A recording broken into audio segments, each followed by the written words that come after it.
एकादश के सभी भैया बहनों को नमो नमः।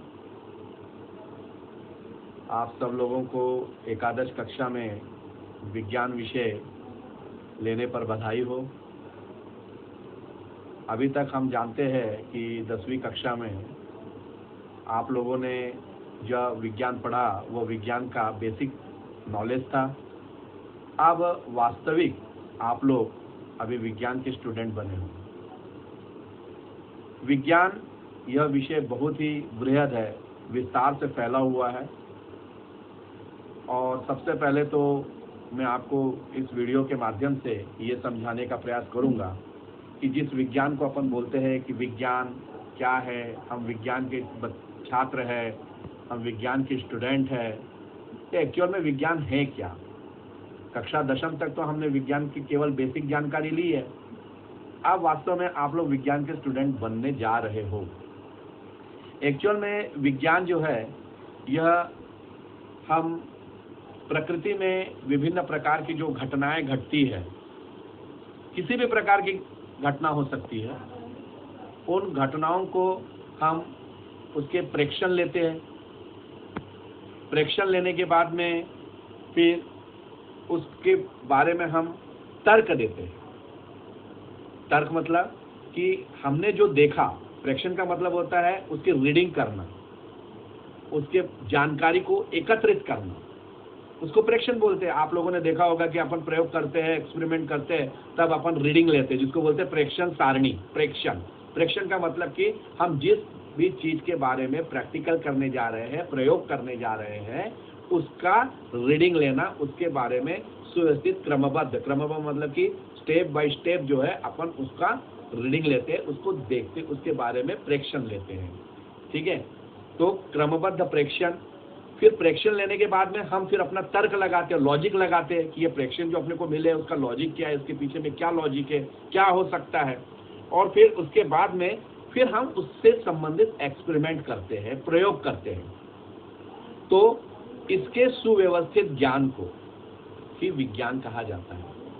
एक्चुअल में साइंस क्या है, किसी भी घटना को जो घट रही है उसका क्रमबद्ध पहले प्रेक्षण किया जाता है, फिर उसके बारे में लॉजिक दिया जाता है, तर्क दिया जाता है, सुसंगत तर्क मतलब कि उससे संबंधित, उसको फिट होने वाले, उससे संबंधित तर्कों को अपन सेट करते हैं। फिर उसके बाद में उसको हम एक्सपेरिमेंट करते हैं, उसको अपन प्रयोग करते हैं। तो 3 स्टेप हुए। 3 स्टेप, पहला तो हम घटनाओं का क्रमबद्ध आंकड़े जानकारी ले रहे हैं, प्रेक्षण ले रहे हैं, फिर उसको हम तर्क के माध्यम से सेटिंग कर रहे हैं, और फिर उसके बाद में हम उसका एक्सपेरिमेंट कर रहे हैं। तो 3 स्टेप के ऊपर में जब अपन कंप्लीटली अपना वर्क को डन करते हैं, वर्क को पूरा करते हैं, तब अपन कहते हैं कि ये जो ज्ञान है ये विज्ञान है। हम क्या करते हैं, विज्ञान को का बारे में हम जानकारी एकत्रित करते हैं, विज्ञान को पढ़ते हैं, विज्ञान को समझते हैं। तो ये हो गया अपना विज्ञान। एक्चुअल में विज्ञान का उद्देश्य क्या है? विज्ञान का उद्देश्य ये है कि चारों ओर घटने वाली जितनी भी घटनाएं अपन देखते हैं उसका गहराई से अध्ययन करना है, गहराई से अध्ययन करके उसको समझना है, और फिर उसके कंट्रोल करना है, उसके बारे में जानकारी एकत्रित करके नियंत्रित करना है, नियंत्रित कर फिर उसको भविष्यवाणी और जन कल्याणकारी मतलब कि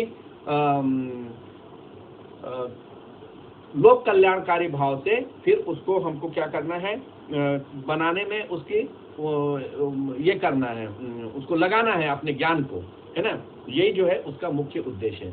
आजकल विज्ञान के बारे में जो क्षेत्र है, विज्ञान का जो क्षेत्र है वो बहुत ही विस्तार से फैला हुआ है, जिसमें पहला है भौतिक विज्ञान, अपन सुनते हैं, जिसको हम फिजिक्स बोला जाता है, फिजिकल साइंस। दूसरा है जैव विज्ञान, जिसको हम बायोलॉजी बोलते हैं, है ना।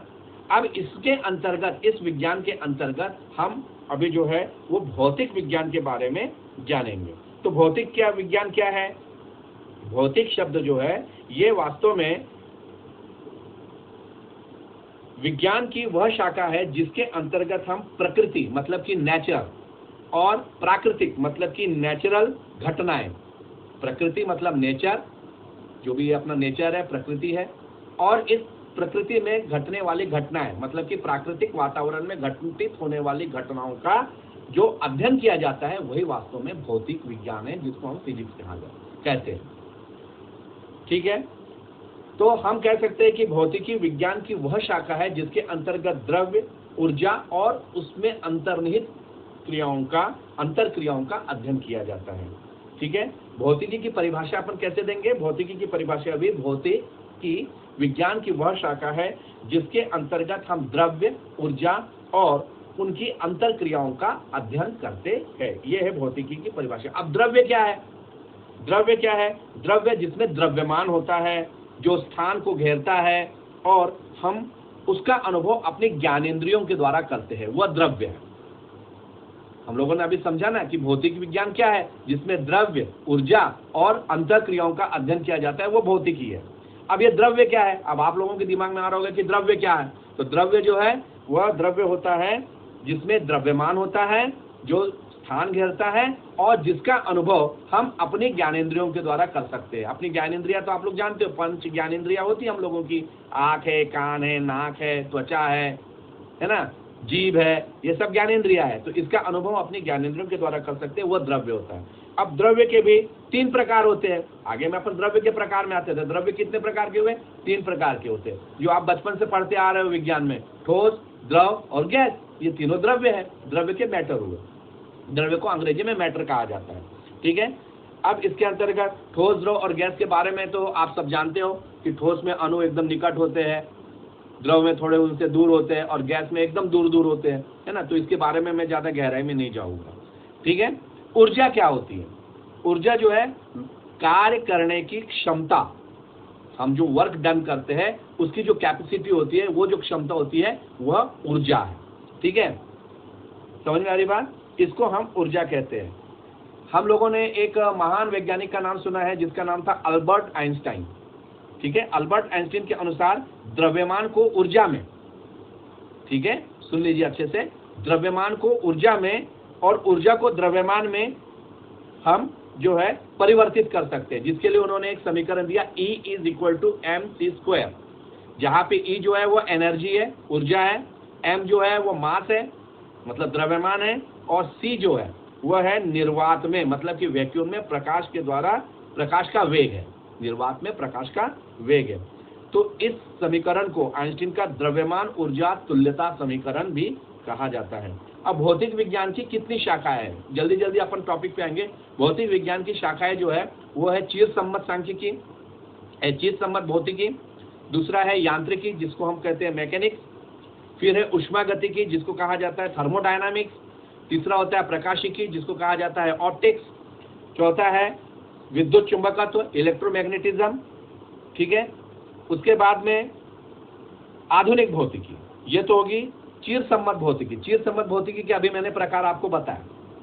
ठीक है, इसके 4 प्रकार बताए मैंने।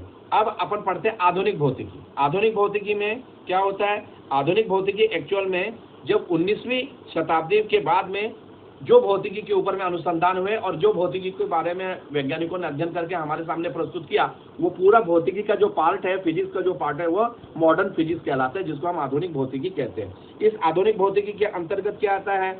इसकी जो ब्रांचेस है वो है सापेक्षिकता का सिद्धांत, मतलब कि प्रिंसिपल या थ्योरी ऑफ रिलेटिविटी। ठीक है, इसके अंतर्गत तीव्र चाल से गतिमान वस्तुओं का हम अध्ययन करते हैं। ठीक है, उसके बाद में है क्वांटम मैकेनिज्म या क्वांटम मैकेनिक्स, क्वांटम यांत्रिकी। इसके अंतर्गत जो सूक्ष्मतम कण होते हैं, है ना, प्रकाश और द्रव्य की द्वैतीय प्रकृति, है ना, डुअल नेचर आदि का अध्ययन किया जाता है। ठीक है, तीसरा जो होता है परमाणु भौतिकी, एटॉमिक फिजिक्स। इसमें परमाणु की संरचना और परमाणु के गुणों का अध्ययन किया जाता है। फिर आधुनिक भौतिकी की चौथी जो शाखा है वह है नाभिकीय भौतिकी, न्यूक्लियर फिजिक्स, जिसके अंतर्गत परमाणु के नाभिक और परमाणु के गुणों का अध्ययन किया जाता है। और उसके बाद में ठोस अवस्था भौतिकी, सॉलिड स्टेट फिजिक्स। इसके अंतर्गत जो क्रिस्टल होते हैं, क्रिस्टलीय पदार्थ होते हैं, ठीक है ना, अर्धचालक होते हैं, मिश्र धातु होते हैं, उनका गुण और उपयोग का अध्ययन किया जाता है। फिर है अंत में एक छठवां जो इसकी शाखा है वो है आपकी इलेक्ट्रॉनिक्स। इसके अंतर्गत इलेक्ट्रॉन के जो गुण पर आधारित युक्तियां और उनके अनुप्रयोग का अध्ययन किया जाता है। ठीक है, इसके अंतर्गत भौतिकी का है प्लाज्मा भौतिकी है, अंतरिक्ष भौतिकी है जिसको स्पेस फिजिक्स कहा जाता है वो है, ये भी सब आधुनिक भौतिकी की ही ब्रांचेस से शाखाएं हैं। अब भौतिक नियमों की प्रकृति, इसका वैज्ञानिक दृष्टिकोण क्या है ना? तर्क और प्रायोगिक तथ्यों पर आधारित विचारधारा को वैज्ञानिक दृष्टिकोण कहते हैं। वैज्ञानिक दृष्टिकोण क्या है? किसी वैज्ञानिक का दृष्टिकोण क्या होता है कि तर्क है, लॉजिक है, और उसके बाद में वो प्रयोग करता है, उससे जो तथ्य एकत्रित करता है और एक अपनी विचारधारा को प्रस्तुत करता है, इसी को वैज्ञानिक दृष्टिकोण कहा जाता है, वैज्ञानिकों का दृष्टिकोण कहा जाता है। परिकल्पना, देखो हमने हमेशा, इससे पहले भी मैंने आपको कई बार कक्षाओं में समझा चुका है कि कल्पना और परिकल्पना में क्या फर्क होता है। मैं संस्कृत का विषय लेता था, संस्कृत के विषय में बहुत बार मैंने आपके सामने में कभी ये बात की होगी कि कल्पना और परिकल्पना, तो साइंस में परिकल्पना चलती है, ठीक है ना? तो परिकल्पना जिसको कहा जाता है हाइपोथेसिस, मतलब कि जो हम प्रेक्षण लेते हैं और प्रयोग करते हैं, फिर प्रयोगों के बाद में जो हमको रिजल्ट मिलते हैं उसकी जो व्याख्या की जाती है, उसको एक्सप्लेन किया जाता है। तो प्रारंभिक तौर पर बनाए गए कार्यकारी नियम को, जिसका अंतिम सत्यापन अभी नहीं हुआ, मतलब कि वो पूरी तरह से वेरीफाई नहीं हुआ है, उसको हम परिकल्पना कहते हैं। मतलब कि प्रेक्षण लिए या फिर प्रायोगिक परिणाम लिए, उसकी व्याख्या करने के लिए हम जो प्राइमरी स्टेज पर एक नियम बताते हैं, लेकिन उसको वेरीफाई नहीं हुआ रहता है वो नियम, उसको हम परिकल्पना कहा जाता है, हाइपोथेसिस कहा जाता है। वैज्ञानिक नियम, वैज्ञानिक नियम क्या होता है? उन सामान्य कथनों को जो यह बताने के लिए कि प्रकृति किस प्रकार से व्यवहार करती है, ये हमारा वैज्ञानिक नियम होता है। ठीक है, तो हमारे 3 ये टॉपिक हो गए। इसके बाद में हम बात करते हैं सिद्धांत की, जिसको प्रिंसिपल कहा जाता है या थ्योरी कहा जाता है। यहाँ पे सिद्धांत का मतलब प्रिंसिपल या थ्योरी है। ठीक है, भौतिक निकायों के व्यवहारों की व्याख्या करने के लिए, जितने भी भौतिक नियम है, निकाय है, भौतिक निकाय मतलब कि फिजिकल जो सिस्टम होता है, उनके व्यवहारों को एक्सप्लेन करने के लिए कुछ सीमित ज्ञान नियम के पदों में बनाई गई जो हाइपोथेसिस या परिकल्पना होती है, उसी को हम सिद्धांत कहते हैं। तो ये सिद्धांत बहुत इंपॉर्टेंट चीज होती है। अपन जब प्रयोग करते हैं तो अपन लिखते हैं उद्देश्य, आवश्यक सामग्री, सिद्धांत, कि जिस प्रयोग को अपन कर रहे हैं उसका एक्चुअल में बेसिक थ्योरी क्या है, उसका सिद्धांत क्या है। तो ये बहुत इंपॉर्टेंट चीज है विज्ञान के लिए। ठीक है, अब बहुत सारी चीजें आगे में प्रकाश से व्यतिकरण से संबंधित है, संरक्षण का नियम है, वैज्ञानिक विधि क्या है, ये कल मैं अगले वीडियो में आपको समझाने का प्रयास करूंगा। आप सभी लोग इस वीडियो को अच्छे से ध्यान से सुनेंगे और ध्यान से सुनने के बाद समझेंगे कि हमने इसमें क्या बताने का प्रयास किया।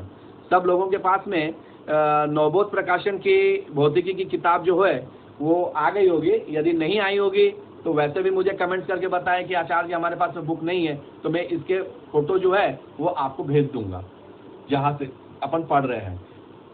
वीडियो समझने के बाद में, सुनने के बाद में जो लगता है उसको आप अपनी एक कॉपी में नोट को सुनकर उतार लेंगे, जो आपको आईएमपी लगता है। बाकी जो इम्पोर्टेंट है वो तो मैं आपको बार बार जो वीडियो बनाया जाएगा या समझाया जाएगा उसमें आपको बताऊंगा, मैं आपको उस नोट्स को बना लेना है। ठीक है, तो मेरे को ऐसा उम्मीद है कि आपको आज का ये वीडियो अच्छा लगा होगा, समझ में आया होगा, जो मैंने समझाने का प्रयास किया है वो भी समझ में आया होगा, ऐसे मैं उम्मीद करता हूँ।